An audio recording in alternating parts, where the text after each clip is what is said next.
Chapter 3: Escape. The barn was very large. It was very old. It smelled of hay, and it smelled of manure. It smelled of the perspiration of tired horses, and the wonderful sweet breath of patient cows. It often had a sort of peaceful smell, as though nothing bad could happen ever again in the world. It smelled of grain, and of harness dressing, and of axle grease, and of rubber boots, and of new rope. And whenever the cat was given a fish head to eat, the barn would smell of fish, but mostly it smelled of hay, for there was always hay in the great loft up overhead, and there was always hay being pitched down to the cows, and the horses and the sheep. The barn was pleasantly warm in winter, when the animals spent most of their time indoors, and it was pleasantly cool in summer, when the big doors stood wide open to the breeze.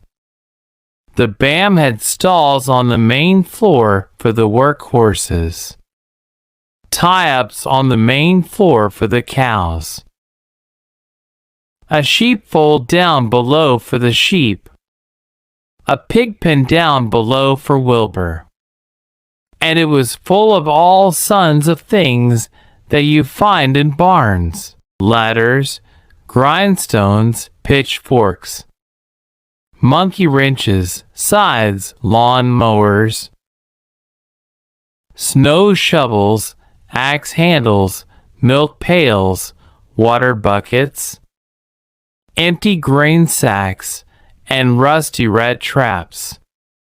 It was the kind of barn that swallows like to build their nests in. It was the kind of barn that children like to play in. And the whole thing was owned by Fern's uncle, Mr. Horner L. Zuckerman. Wilbur's new home was in the lower part of the barn, directly underneath the cows. Mr. Zuckerman knew that a manure pile is a good place to keep a young pig. Pigs need warmth, and it was warm and comfortable down there in the barn cellar on the south side. Fern came almost every day to visit him. She found an old milking stool that had been discarded, and she placed the stool in the sheepfold next to Wilbur's pen. Here she sat quietly during the long afternoons, thinking and listening and watching Wilbur. The sheep soon got to know her and trust her. So did the geese, who lived with the sheep. All the animals trusted her. She was so quiet and friendly. Mr. Zuckerman did not allow her to take Wilbur out, and he did not allow her to get into the pig pen. But he told Fern that she could sit on the stool and watch Wilbur as long as she wanted to. It made her happy just to be near the pig, and it made Wilbur happy to know that she was sitting there, right outside his pen. But he never had any fun, no walks, no rides, no swims.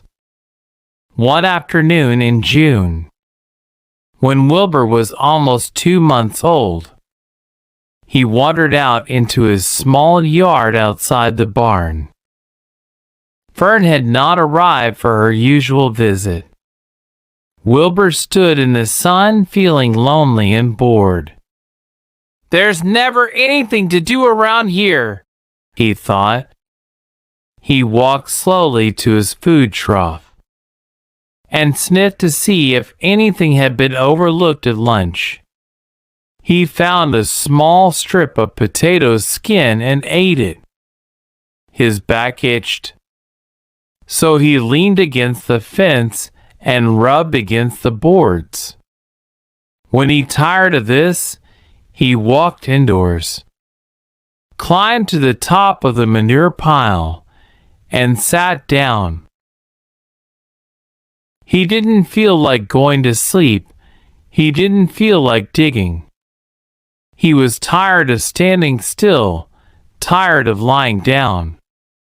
"I'm less than 2 months old and I'm tired of living," he said. He walked out to the yard again. "When I'm out here," he said, "there's no place to go but in. When I'm indoors, there's no place to go but out in the yard."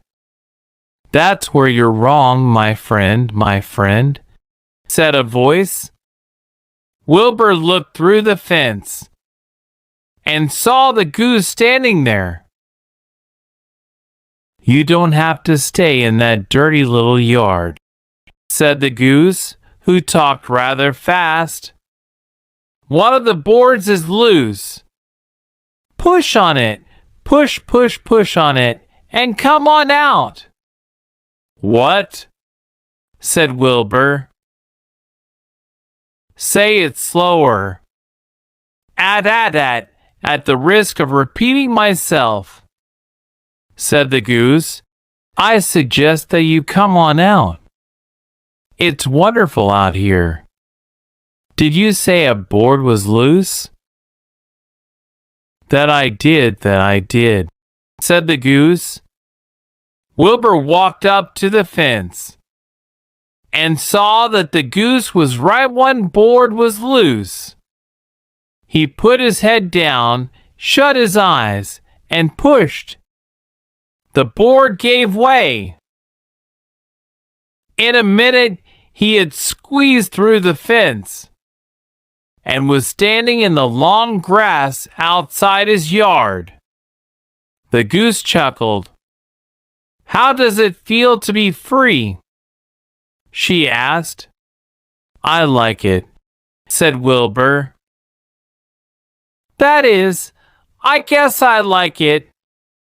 Actually, Wilbur felt queer to be outside his fence, with nothing between him and the big world. "Where do you think I'd better go?" Anywhere you like, said the goose. "Go down through the orchard, root up the sod. Go down through the garden, dig up the radishes.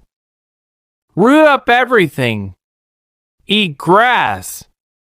Look for corn. Look for oats. Run all over. Skip and dance, jump and prance.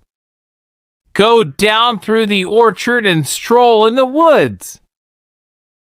The world is a wonderful place when you're young."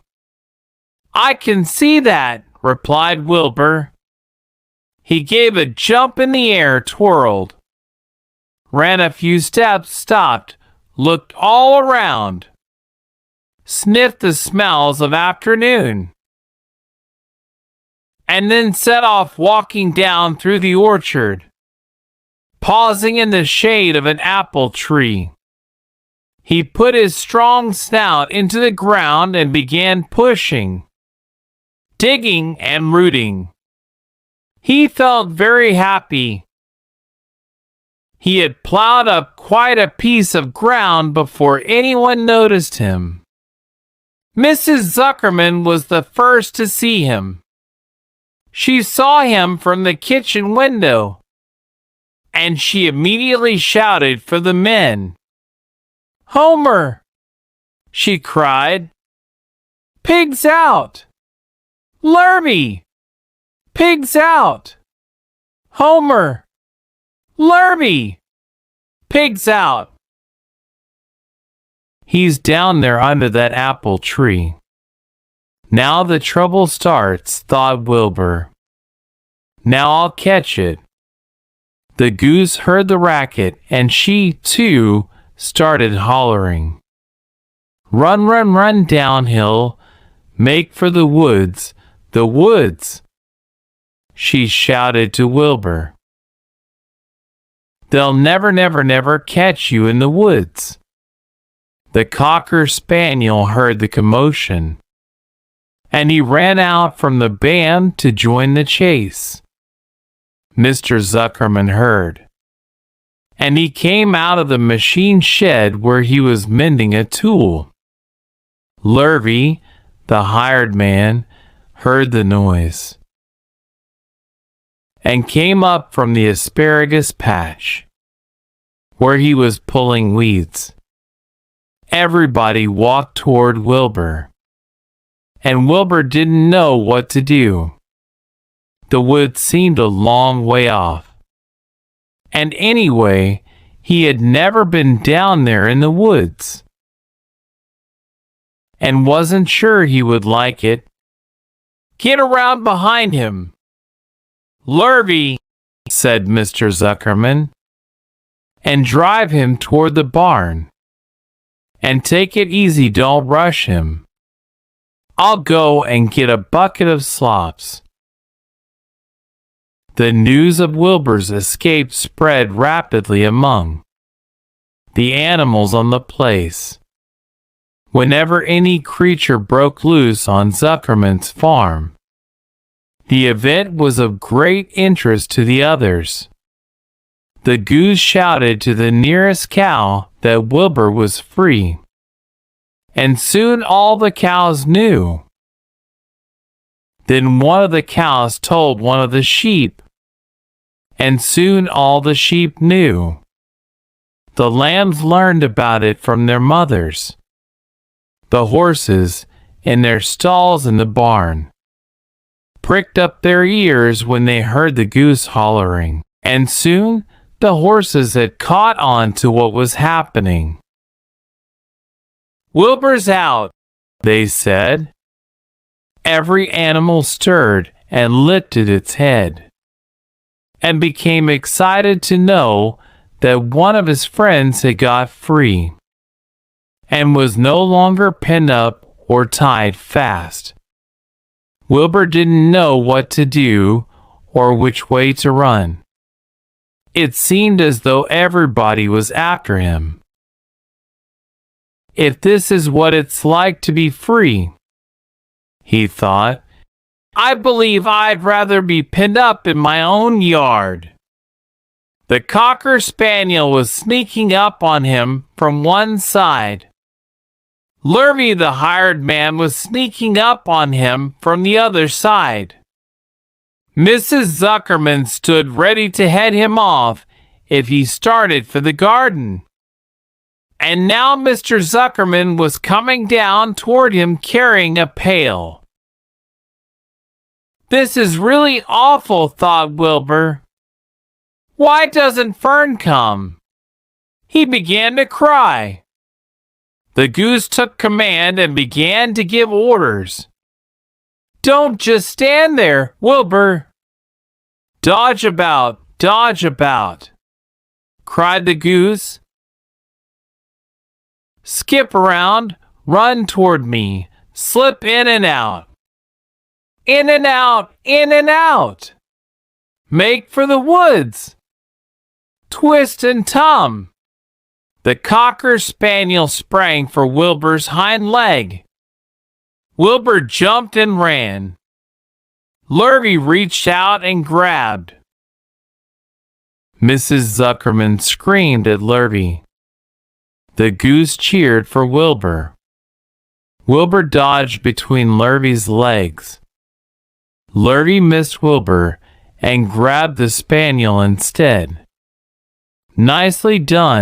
Nicely done, cried the goose. Try it again, try it again.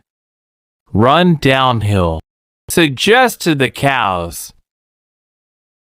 Run toward me, yelled the gander.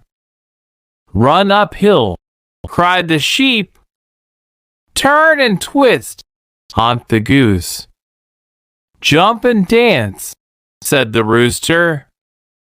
Look out for Lurvy, called the cows. Look out for Zuckerman, yelled the gander. Watch out for the dog, cried the sheep. Listen to me, screamed the goose. Poor Wilbur was dazed and frightened by this hullabaloo. He didn't like being the center of all this fuss. He tried to follow the instructions his friends were giving him, but he couldn't run downhill and uphill at the same time. And he couldn't turn and twist when he was jumping and dancing. And he was crying so hard, he could barely see anything that was happening. After all, Wilbur was a very young pig, not much more than a baby. Really, he wished Fern were there to take him in her arms and comfort him. When he looked up and saw Mr. Zuckerman standing quite close to him, holding a pail of warm slops, he felt relieved. He lifted his nose and sniffed. The smell was delicious warm milk, potato skins, wheat middlings, Kellogg's cornflakes, and a popover left from the Zuckinen's breakfast. Come, pig, said Mr. Zuckerman, tapping the pail. Come, pig. Wilbur took a step toward the pail. No, no, no, said the goose. It's the old pail trick, Wilbur. Don't fall for it. Don't fall for it. He's trying to lure you back into captivity. He's appealing to your stomach. Wilbur didn't care. The food smelled appetizing. He took another step toward the pail. Pig, pig, said Mr. Zuckerman in a kind voice, and began walking slowly toward the barnyard, looking all about him innocently, as if he didn't know that a little White Pig was following along behind him. You'll be sorry, called the goose. Wilbur didn't care. He kept walking toward the pail of slops. You'll miss your freedom, honked the goose. An hour of freedom is worth a barrel of slops. Wilbur didn't care. When Mr. Zuckerman reached the pig pen, he climbed over the fence and poured the slops into the trough. Then he pulled the loose board away from the fence, so that there was a wide hole for Wilbur to walk through. Reconsider, reconsider, cried the goose. Wilbur paid no attention. He stepped through the fence into his yard. He walked to the trough and took a long drink of slops, sucking in the milk hungrily and chewing the popover. It was good to be home again. While Wilbur ate, Lurvy fetched a hammer and some 8-penny nails and nailed the board in place. Then he and Mr. Zuckerman leaned lazily on the fence, and Mr. Zuckerman scratched Wilbur's back with a stick.